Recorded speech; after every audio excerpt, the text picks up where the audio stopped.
ऐ लिक़ाए तू जवाबे हर सवल मुश्किलस्तु हल शवद बे क़ील क़ाल। ऐ लिक़ाए तू जवाबे हर सवल मुश्किलस्तु हल शवद बे क़ील क़ाल। ये दुनिया मिसले कागज़ गुल है, देखने में खुशबू मानद भू मगर कुछ नहीं है। ओ दोस्तों, এই দুনিয়াটা এটা হলো একটা কাগজের ফুলের মতো। এই যে দেখেন কত সুন্দর সুন্দর ফুল বানায় রাখছে, কাপড় দিয়ে কত সুন্দর সুন্দর ফুল বানায় রাখছে। দেখতে যতই সুন্দর দেখা যাক, এটার মধ্যে কিন্তু কোনো গ্রান নাই। এমনি ভাবে দোস্ত, এই দুনিয়া এটা হলো একটা কাগজের ফুলের মতো। দেখতে যতই সুন্দর দেখা যাক, এটার মধ্যে কোনো ঘ্রাণ নাই। এই দুনিয়া একদিন আমাকে আপনাকে লাথি মেরে এই দুনিয়া থেকে বের করে দিবে। ওরে ভাই, একটু জায়গার জন্য দুনিয়াতে কত মারামারি করলাম, কিছু টাকা পয়সার জন্য দুনিয়াতে কত দুই নাম্বারি করলাম, সুদ খাইলাম, ঘুষ খাইলাম। কিন্তু দোস্ত, এমন একটা দিন আসবে যেদিন আমার এই জায়গা পড়ে থাকবে, আমার ওই টাকা পয়সা পড়ে থাকবে, এই দুনিয়া আমাকে গাড্ডার মধ্যে ধরে 3.5 হাত মাটির মধ্যে গেড়ে ফেলবে। ও মুহতারাম হাজিরিন, এই জন্যই তো এক কবি বলতেছেন, এই দুনিয়া দূরের থেকে দেখলে সুন্দর একটা রমণীর মতো দেখা যায়। দূর থেকে দেখলে মনে হয় অনেক সুন্দরী, নববধূর মতো। লব্ব পেশে শুয়ে খান্দামি কুনাদ, পসহালাক আজ জখমি দন্দামি কুনাদ। লব্ব পেশে শুয়ে খান্দামি কুনাদ, পসহালক আজ জখমে দন্দামি কুনাদ। ঘুমটা দিয়ে বসে আছে, মনে হচ্ছে অনেক সুন্দরী একটা মহিলা বসে আছে। যখন তুমি তার কাছে গেলা, যাওয়ার পরে দেখলা আরে না না, এটা তো কোনো মানুষ না। সুন্দরী তো দূরের কথা, এটা তো কোনো মানুষ না, এটা একটা ডাইনি বসে আছে, এটা একটা রাক্ষস বসে আছে। যখন তুমি তার কাছে গেলা, সঙ্গে সঙ্গে সে তোমাকে কামড় দিয়ে হা করে সে তোমাকে গিলে ফেললো। উদাহরণ দিয়েছে দুনিয়ার উদাহরণ। চিন্তা করে দেখেন, আমার বয়স যখন 15 ছিল, আমার বয়স যখন 10 ছিল, তখন থেকে আমি দুনিয়ার পিছনে লেগে গিয়েছি। আজকে আমার বয়স 60 বছর, আজকে আমার বয়স 70 বছর। এই 50 বছর 60 বছর যাবত আমি খালি কাজই করতেছি, আমি খালি কাজই করতেছি। দুনিয়ার চিন্তায় নামাজ পড়ার সুযোগ পাই না, দুনিয়ার চিন্তায় রোজা রাখার সুযোগ পাই না, দুনিয়ার চিন্তায় হালাল হারাম চিন্তা করার সুযোগ পাই না, দুনিয়ার চিন্তায় পর্দার মধ্যে থাকার সুযোগ পাই না।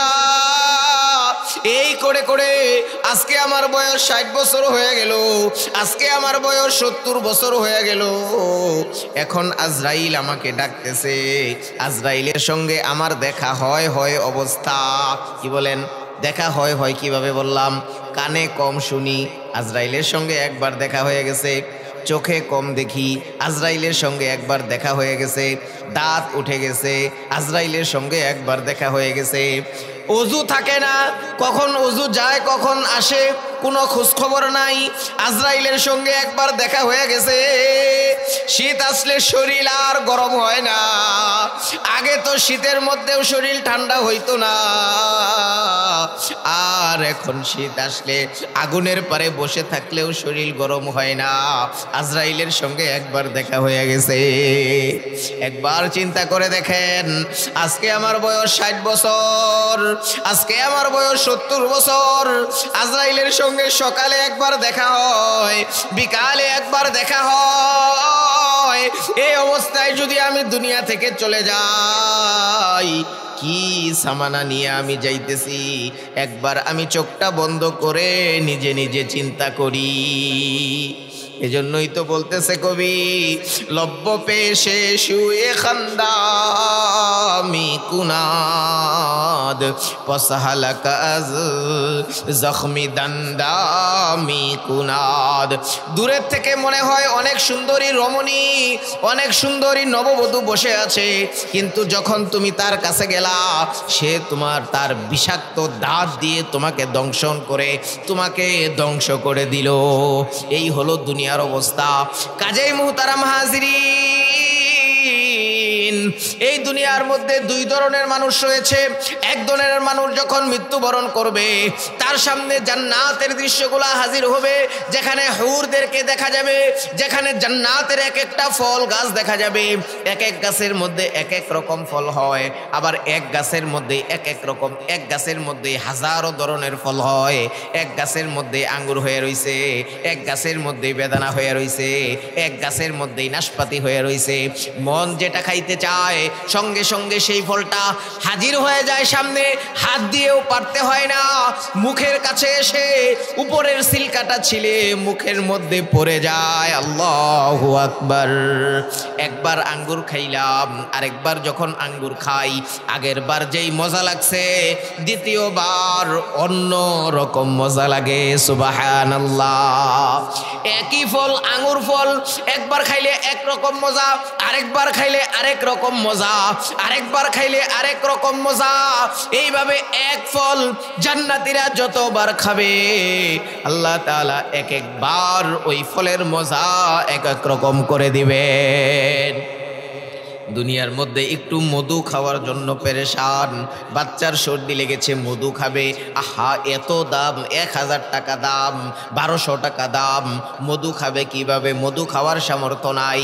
জান্নাতের মধ্যে আল্লাহ তাআলা মধুর ঝর্ণা বানিয়ে দিবেন। তোমার কত খাইতে মন চায়, কত খাইতে মন চায়, যত খাইতে মন চায় তার থেকে বেশি মধু তোমার পিছনে পিছনে ঘুরতে থাকবে। সুবহানাল্লাহ। तूने कुकारी व माबद कर दई,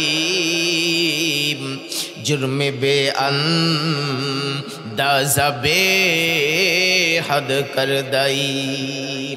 पादशाह जुर्म मारा दरगुजार, माँ गुनहगारी में तू मर्ज़गार। तूने कुकारी व माबद कर दई, जुर्म बे अंदाज़ा बेहद कर दई। ও দোস্ত, আসেন না আল্লাহর কাছে তওবা করে আল্লাহর কাছে মাফ চাই।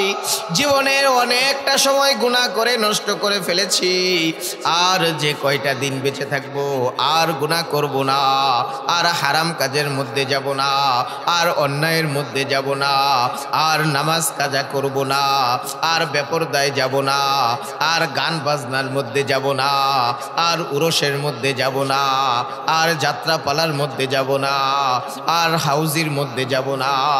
আল্লাহ, আমরা শয়তানের ধোঁকায় পড়ে আমাদের জীবনের লম্বা একটা সময় ধ্বংস করে ফেলেছি গো আল্লাহ। তুমি যদি মাফ না করো আমাদের উপায় নাই, দয়া করে আমাদেরকে তুমি মাফ করে দাও, বলি আমিন। ও দোস্ত, একটা ঘটনা মনে পড়ে গেল। দেখেন না জান্নাতের পানিগুলা কেমন হবে।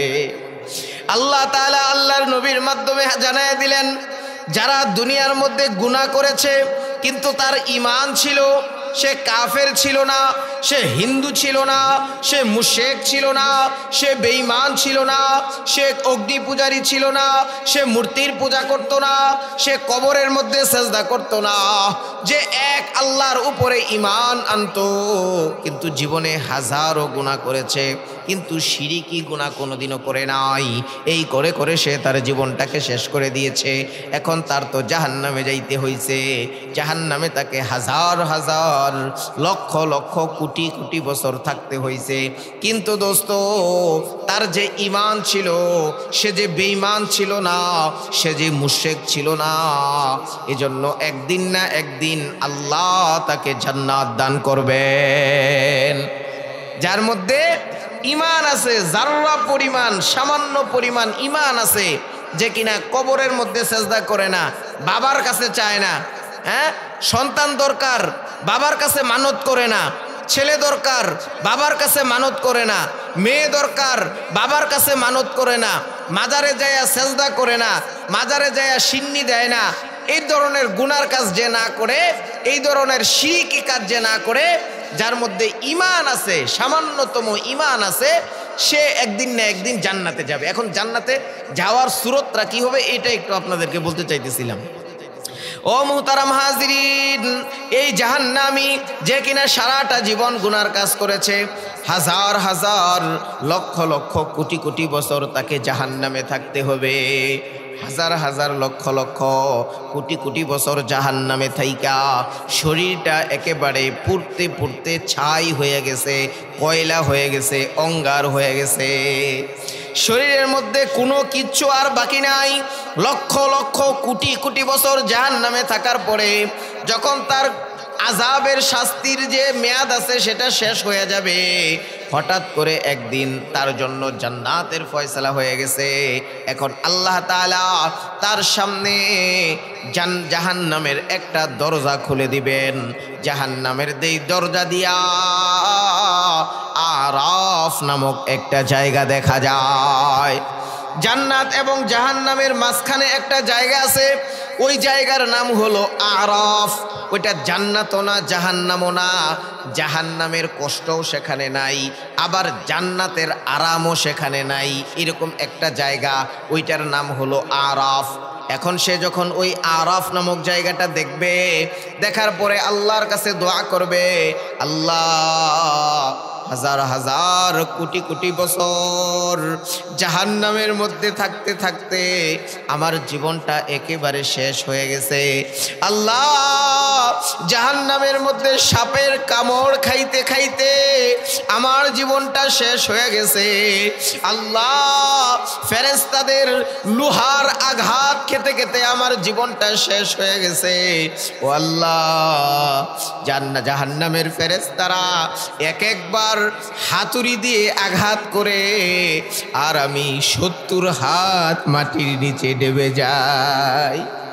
আল্লাহ, জাহান্নামের আগুন যখন আমার শরীরের মধ্যে জ্বালিয়ে দেওয়া হয়, দুনিয়ার আগুনের থেকে হাজার হাজার গুণ বেশি পাওয়ার জাহান্নামের আগুন, সেই আগুন যখন আমার শরীরে জ্বালিয়ে দেওয়া হয়, আমার সারাটা শরীর একেবারে জ্বলে পুড়ে ছাই হয়ে যায়।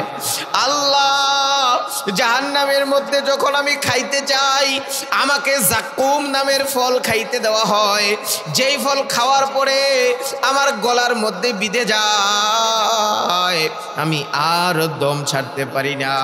এদিকেও দম নেয় যায় না, উপরের দিকেও যায় না, নিচের দিকেও যায় না। এইভাবে হাজার হাজার বছর পার হওয়ার পরে এরপরে আমাকে পানি দেওয়া হয়। ওই পানি যখন আমি পান করি, ওই পানি এত গরম থাকে, এত গরম থাকে, পানি পান করার সঙ্গে সঙ্গে আমার নাড়ি বুড়িগুলো গলে পিছনের রাস্তা দিয়ে বের হয়ে যায়। আল্লাহ, হাজার হাজার কোটি কোটি বছর এইভাবে জাহান্নামের আগুন, জাহান্নামের শাস্তি সহ্য করতে করতে আমার জীবনটা একেবারে শেষ। আল্লাহ গো, ওই যে আরাফ দেখা যায়, এই যে দরজা খুলে গেছে, আল্লাহ তুমি যদি একটু অনুমতি দিতা, খালি আরাফের মধ্যে যাইতাম, আবার আইসা পড়তাম।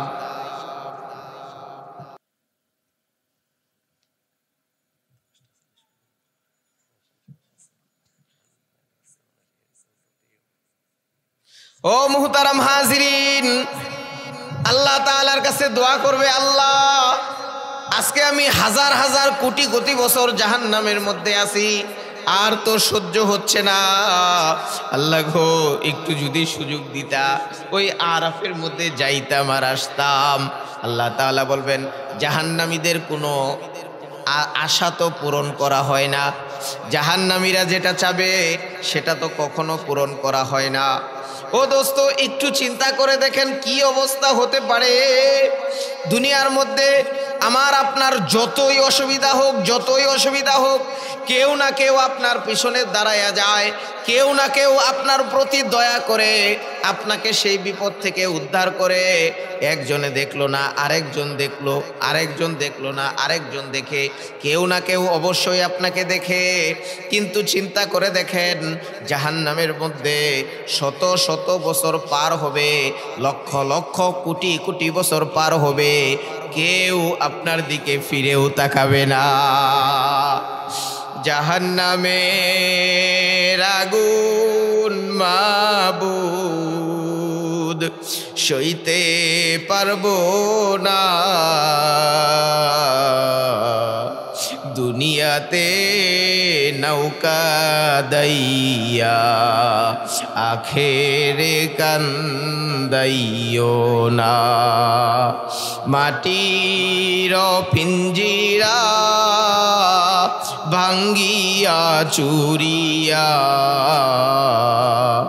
একদিন তো যাইবে পাখি উড়িয়া উড়িয়া। আল্লাহ, এই শিবগঞ্জে কত শত হাজার মানুষ, মোহাব্বতের ভালোবাসার মানুষ রয়েছে, কত মানুষ আজকে এই দুনিয়াতে নাই, কবরের মধ্যে শুয়ে আছে। দীর্ঘ ৩-৪টা বছর এই শিবগঞ্জে থাকার সময় এই এলাকার মানুষ এত আদর যত্ন আমাকে করত, যে আদর যত্নের কথা আমি এখনো বলতে পারি না। সেই আদর যত্ন, সেই ভালোবাসার কথা মনে হলে এখনো বুক ফেটে, কলিজা ফেটে, চোখ দিয়ে পানি বের হয়ে যায় যে এই মানুষগুলো আমাকে কত আদর করত, কত ভালোবাসতো। আল্লাহ, এই এলাকার যেই সমস্ত মানুষ আল্লাহ আজকে দুনিয়া থেকে চলে গেছেন, আল্লাহ তুমি তাদের সবার কবরকে জান্নাতের বাগান বানায়া দাও। আল্লাহ তুমি তাদের সবার কবরের মধ্যে জান্নাতুল ফিরদাউসের সম্পর্ক কায়েম করে দাও। সকলে বলি আল্লাহুম্মা আমিন। ও মুহতারাম হাজিরিন, এরপরে আল্লাহ তাআলা বলবেন, না না, কারো দোয়া তো কবুল হয় না, জাহান্নামে কারো দোয়া কবুল হয় না। বলে আল্লাহ, একটা মাত্র আর কিছু চাইতাম না, খালি একটু আরাফের মধ্যে যাব আর আসবো, একবার যাব, যে 1 মিনিটের মধ্যে আবার চলে আসব, সেখানে বেশি দেরি করব না। আল্লাহ বলবেন, সাবধান, খুব সাবধান, পরে কিন্তু আর কোনো কথা বলতে পারবি না, শুধু যাবি আর আসবি। 1 মিনিট টাইম দেওয়া হলো, খালি ওখানে যাবি আর আসবি, ঠিক আছে? 1 মিনিটের মধ্যে ওইখানে গেছে, যাওয়ার পরে এমন একটা শান্তি, এমন একটা আরাম তার লাগতেছে। একবার চিন্তা করে দেখেন, দুনিয়ার মধ্যে যারা থাকে, যদি এই স্বাভাবিক জায়গা থেকে কাউকে এসির মধ্যে প্রবেশ করায় দেওয়া হয়, শরীরটা ঠান্ডা হয়ে যায়। ঠিক তেমনিভাবে কাউকে যদি আগুনের মধ্যে থেকে বের করে বাহিরে দিয়ে দেওয়া হয়, শরীরটা একেবারে ঠান্ডা হয়ে যায়। ঠিক তেমনিভাবে সে যখন ওই জাহান্নামের মধ্যে থেকে বের হয়ে ওই আরাফের মধ্যে যাবে, আরাফ নামক জায়গার মধ্যে যাবে, তার পুরাটা শরীর ঠান্ডা হয়ে যাবে, কলিজাটা একেবারে ঠান্ডা হয়ে যাবে। সে ওইখান থেকে আসতে চায় না, খালি আল্লাহ তাআলার দিকে তাকায় থাকে। আল্লাহ তাআলা বলে, কি ব্যাপার, তুই তো বলেছিলি 1 মিনিট মাত্র থাকবি, এরপরে চলে আসবি, 1 মিনিট তো শেষ হয়ে গেছে, তুই এখনো আসস না কেন? সে বলে, আল্লাহ, ওই যে ওইখানে একটা ঝর্ণা দেখা যায়। আল্লাহ, আজকে হাজার হাজার কোটি কোটি বছর যাবত 1 ফোঁটা পানি পান করতে পারি না। যখন পানি খাইতে মন চায়, আমাদেরকে পুষ দেওয়া হয়, জাহান্নামের পোকা দেওয়া হয়, পায়খানার কিরা দেওয়া হয়, এমন গরম পুষ দেওয়া হয়, যেই পুষ পান করার সঙ্গে সঙ্গে গালের গোস্তগুলো মুখের দাঁতগুলো পর্যন্ত খসে খসে পড়ে যায়। আল্লাহ, ওই যে একটা ঝর্ণা দেখা যায়, তুমি যদি একটু অনুমতি দিতা ওই ঝর্ণা থেকে এক চৌল পানি পান করতাম। আল্লাহ বলবে, না না, তুমি তো একবার বলছো খালি ওখানে যাবা, 1 মিনিট পরে চলে আসবা। আল্লাহ তাআলা তার সঙ্গে দুষ্টামি করতেছেন। আল্লাহ তাআলা তো তার জন্য জান্নাতের ফয়সালা করেই দিছেন, কিন্তু এমনি এমনি দিতেছেন না, একটু দুষ্টামি করে দিতেছেন। সুবহানাল্লাহ। মা বাবা সে জানে তার ছেলেকে অমুক জায়গায় বেড়াতে নিয়ে যাবে, কি বলে, না না তোমাকে নিয়ে যাওয়া যাবে না। এই কথা বলার সঙ্গে সঙ্গেই বাচ্চা কান্নাকাটি শুরু করে দেয়। এই কান্নাকাটিটা মা বাবার কাছে খুব ভালো লাগে। বাজার থেকে একটা জিনিস কিনে নিয়ে আসছে, আনার পরে ওটা তো ওর জন্যই নিয়ে আসছে, বলতেছে না না এটা তোমাকে দেওয়া যাবে না, এটা তোমার বড় বোনের জন্য আনা হয়েছে, এটা তোমার বড় ভাইয়ের জন্য আনা হয়েছে, এটা তোমার আম্মুর জন্য আনা হয়েছে, এটা তোমাকে দেওয়া যাবে না। এই কথা বলার পরে যখন বাচ্চা কান্নাকাটি আরম্ভ করে দেয়, ওই কান্নাকাটিটা মা বাবার কাছে খুব ভালো লাগে। ঠিক তেমনি ভাবে আল্লাহ তাআলা তার সঙ্গে একটু দুষ্টামি করতেছেন। সে যে এই যে আল্লাহ শালার কাছে কাচুমাচু করতেছে, এই কাচুমাচুটা আল্লাহ তাআলার কাছে খুব ভালো লাগে। ও দোস্ত, শুধু তাই নয়, এই যে কাচুমাচুর একটা অবস্থা, নিজেকে অপরাধী মনে করার একটা অবস্থা, এই অবস্থার কারণেই আল্লাহ তাআলা মানুষকে সর্বশ্রেষ্ঠ আশরাফুল মাখলুকাত বানিয়েছেন। জুড়ে সুরে বলি সুবহানাল্লাহ। ও মুহতারাম হাজিরিন, দুনিয়ার মধ্যে মানুষ একমাত্র প্রাণী যে কিনা গুনাহ করলে বুঝতে পারে এই কাজটা ঠিক হয় নাই, এছাড়া আর কোনো প্রাণী এটা বুঝতে পারে না। মানুষ ছাড়া আর কোনো প্রাণী এটা বুঝতে পারে না যে এটা গুনাহ হয়েছে, এটা অন্যায় হয়েছে। এই কথাটা আর কেউ বুঝতে পারে না, একমাত্র মানুষ বুঝতে পারে। এজন্যই তো একটা মানুষ যখন গুনাহ করে ফেলে এরপরে কাচুমাচু শুরু করে দেয়, আল্লাহ তাআলার কাছে মাফ চায়, 2 ফোঁটা চোখের পানি ছেড়ে দিয়ে সালাতুত তাওবার নামাজ পড়ে 2টা হাত তুলে আল্লাহর কাছে মাফ চাওয়া আরম্ভ করে। বরদরামুদ বান্দায়ে বগিরি খতা আবরুয়ে খুদ বাসিয়ারি খতা নফস শয়তা জদ করিমা রাহমান রহমতত বশাশ রহমতত বাশদ শফাত খাহেমান। এই যে কাচুমাচুর একটা অবস্থা, এই যে আল্লাহ তাআলার কাছে মাফ চাওয়ার একটা অবস্থা, এই অবস্থার কারণে আল্লাহ তাআলা তার জীবনের সমস্ত গুনাহ মাফ করে দেয়। এই জন্যে ও ভাই, যতই গুনাহ হোক না কেন, যতই গুনাহ হোক না কেন, যদি 2 ফোঁটা চোখের পানি ছেড়ে দিয়ে জাহান্নামের ভয়ে আল্লাহর কাছে 2 ফোঁটা চোখের পানি ছেড়ে দিয়ে মাফ চাইতে পারো, জীবনে যত গুনাহ আছে সমস্ত গুনাহ মাফ করে ওই গুনাহ পরিমাণ সওয়াব আল্লাহ তোমার আমল নামায় দিয়ে দিবেন। সুবহানাল্লাহ।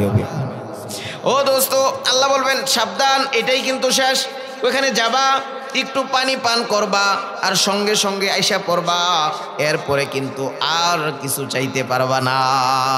যাবে সেখানে, যাওয়ার পরে 1 হাত দিয়া পানি পান করবে। ওই পানিটা, ওটা তো জান্নাতের পানি নয়, কিন্তু জাহান্নামের পানির মতো নয়, অনেক মজা লাগবে।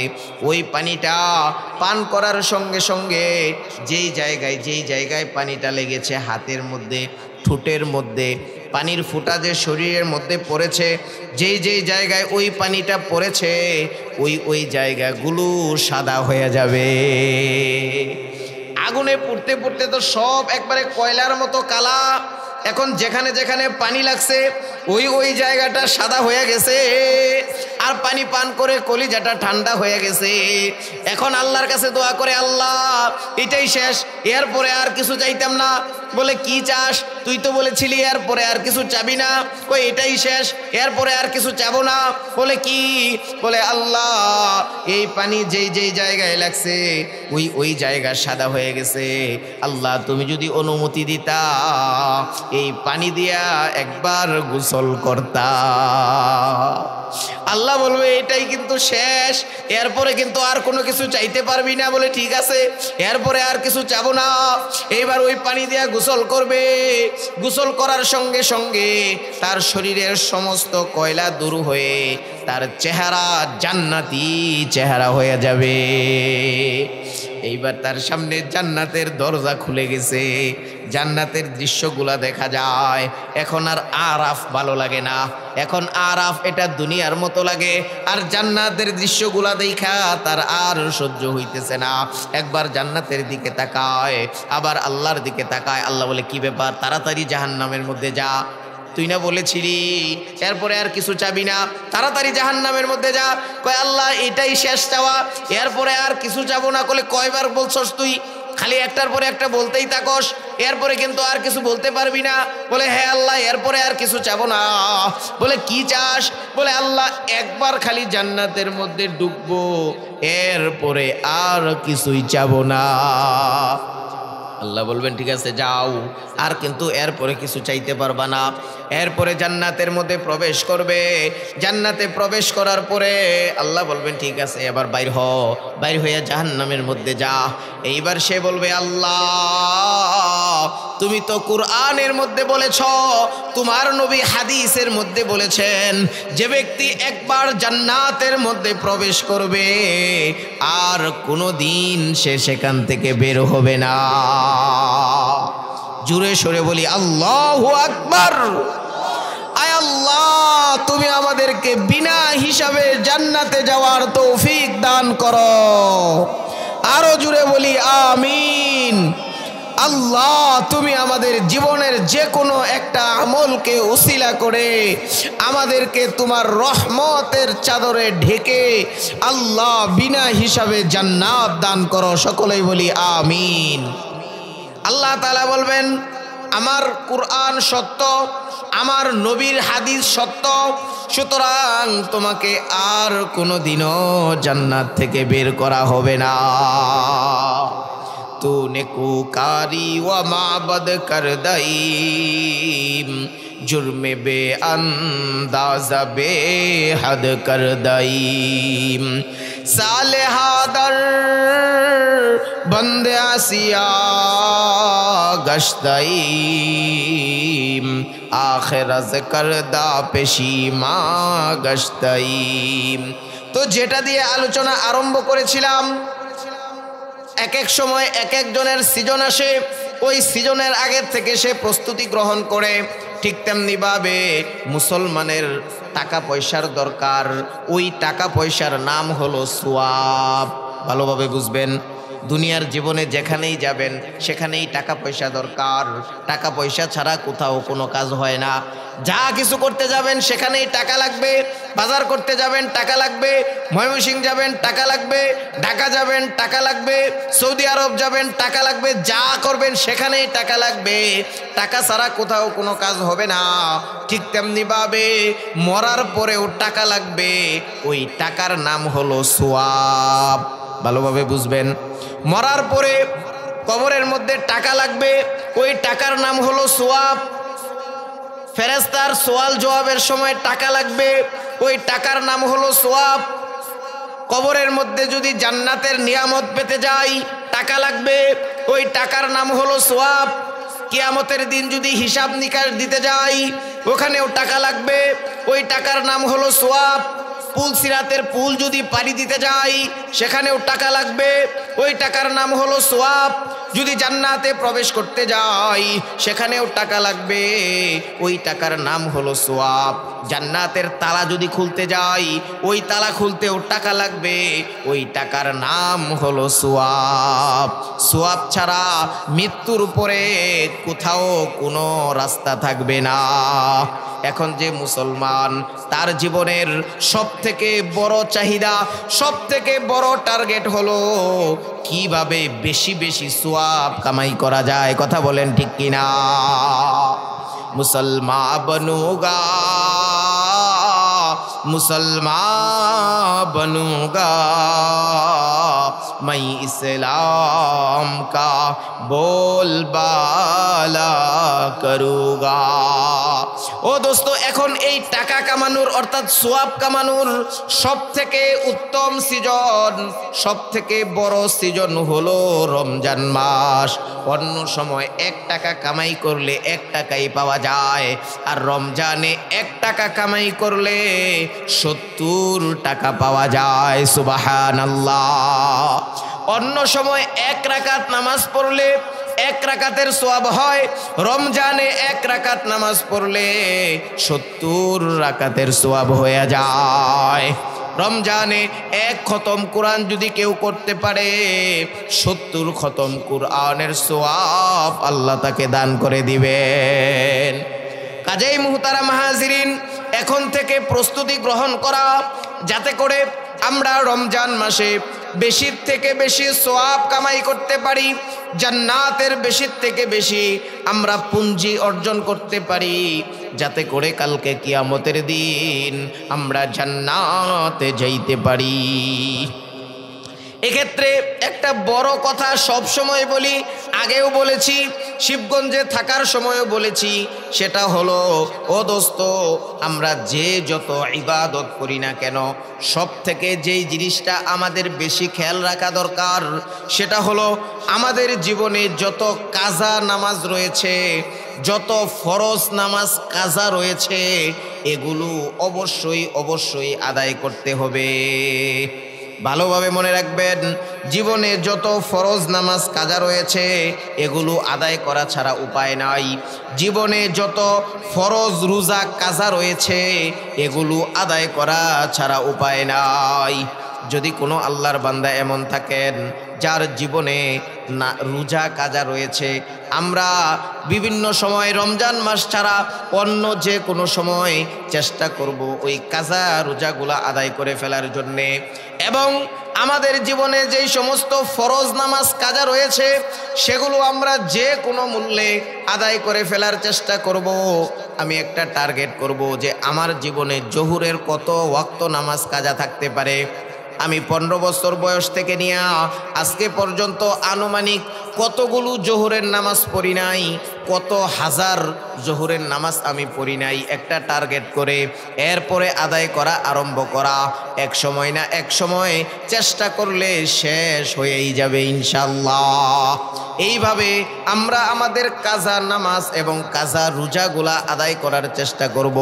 আল্লাহ তাআলা তৌফিক দান করেন, সকলেই বলি আল্লাহুম্মা আমিন। সর্বশেষ, সোয়াব কামানোর অনেকগুলা মাধ্যমের মধ্যে একটা হলো নিজের জান দিয়ে সোয়াব কামাই করা, আরেকটা হলো নিজের মাল দিয়ে সোয়াব কামাই করা। আল্লাহ তাআলা তো পরিষ্কার কোরআনের মধ্যে বলেছেন, আমি তোমাদের কাছে জান্নাতকে বিক্রি করলাম 2টা জিনিসের মাধ্যমে, একটা হলো তোমাদের জান, আরেকটা হলো তোমাদের মাল। জান দ্বারা ইবাদত নামাজ, জান দ্বারা ইবাদত রোজা, জান দ্বারা ইবাদত যেই সমস্ত আমল করতে কষ্ট লাগে, শরীরের মেহনত লাগে, এই সমস্ত আমলের নাম হলো জানের আমল। আর যেই সমস্ত ইবাদত করতে টাকা পয়সা লাগে, যেমন দান খয়রাত করতে টাকা পয়সা লাগে, জাকাত দিতে টাকা পয়সা লাগে। একটা মানুষ আপনার সামনে গরিবকে পেয়েছেন, ইবাদত টাকা পয়সা লাগে। একটা মানুষ অভাবী আপনার কাছে কিছু খাইতে চাইতেছে, তাকে আপনি খাবার দিলেন, এটা টাকা পয়সা লাগে। একটা ছেলে মাদ্রাসায় লেখাপড়া করতেছে কিন্তু টাকা পয়সার জন্য করতে পারতেছে না, তাকে আপনি সহযোগিতা করলেন, এটা হইল টাকা পয়সার ইবাদত। ঠিক তেমনিভাবে আল্লাহর ঘর মসজিদের জন্য যদি আপনি কিছু করেন, এটাও হলো একটা টাকা পয়সার ইবাদত। আল্লাহর নবী হাদিসের মধ্যে ইরশাদ করেছেন, মান বানা লিল্লাহি মসজিদা বানাল্লাহু লাহু বাইতান ফিল জান্নাহ। মাত্র 5 মিনিট সময় আল্লাহর নবী বলছেন, যে ব্যক্তি দুনিয়ার মধ্যে একটা মসজিদ নির্মাণ করতে সহযোগিতা করলো, আল্লাহ তাআলা তার জন্য জান্নাতের মধ্যে একটা ঘর তৈরি করে দেন। সুবহানাল্লাহি ওয়া বিহামদিহি। আর এই যে একটা ওয়াজ মাহফিলের আয়োজন করা হয়েছে, এখানেও অনেক টাকা খরচ হয়েছে। হতে পারে এই মাহফিল থেকে একজন আল্লাহর বান্দা যদি তার জীবনকে পরিবর্তন করে, একজন আল্লাহর বান্দা যদি নিজের জীবনে একটা আমলকে শুরু করে দেয়। আজকে তো আমার আগে আলোচনা হয়েছে, আমার পরে প্রধান বক্তা আসতেছেন, আলোচনা করবেন।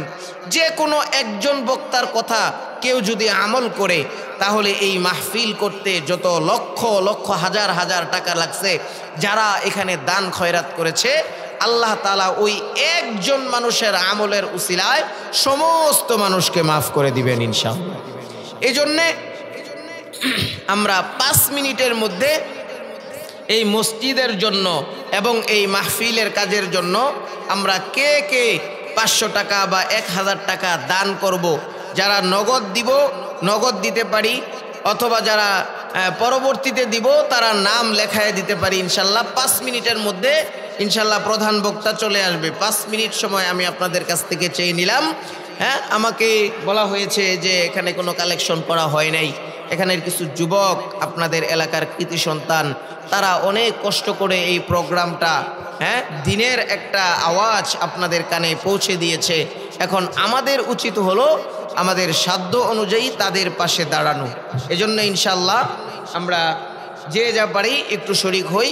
প্রধান বক্তা এখনই চলে আসবেন ইনশাল্লাহ। জি, এই বছর